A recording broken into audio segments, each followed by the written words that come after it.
Is it true? Can you really buy a fixer-upper, spend a little time and money, and come out on top versus buying a more expensive vehicle that's in better shape and needs less work? The answer is yes. Well, sort of.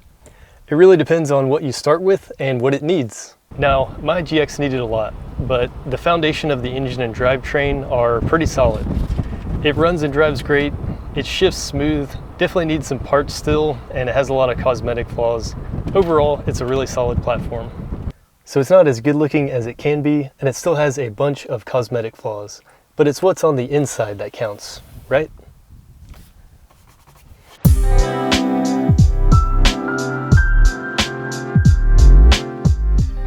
Now, it took a lot of work to get to this point, and it still needs a bunch of work, but I'm gonna call it and say phase one is officially complete.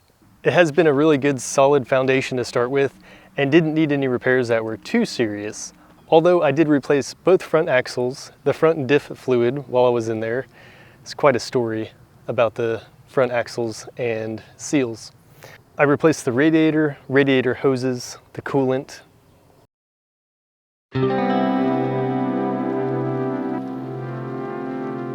Of course, you probably noticed the headlights, which I completely rehabbed. These are the original headlights, but instead of just replacing them with aftermarket, I took them apart, sanded them down, painted them, sanded the outside lens, re-cleared it, and got it looking fresh. No, it's not perfect, but it has come a very long way from where it started. So these wheels were actually off a 4th gen 4Runner, and we bought them from a kind of sketchy scrapyard on the other side of town. But I got all 4 wheels for 380 bucks. They didn't have center caps, so I had to order those from Amazon.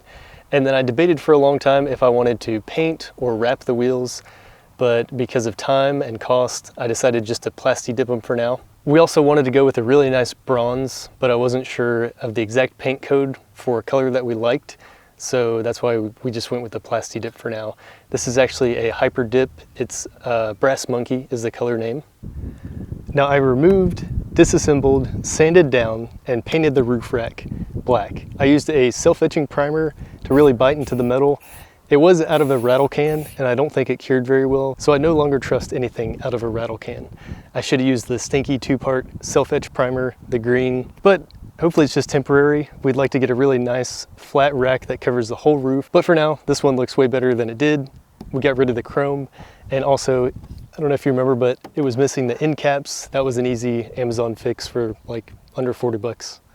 I've also got to mention these tires. I did a lot of research and weighed our options, but we decided to go with the Toyo Open Country AT3s. These are a 265, 65, 18, and they fit nicely. We like them. They're nice and quiet on the road. They look really good. They're light. They weren't too expensive. So overall, they were an excellent choice.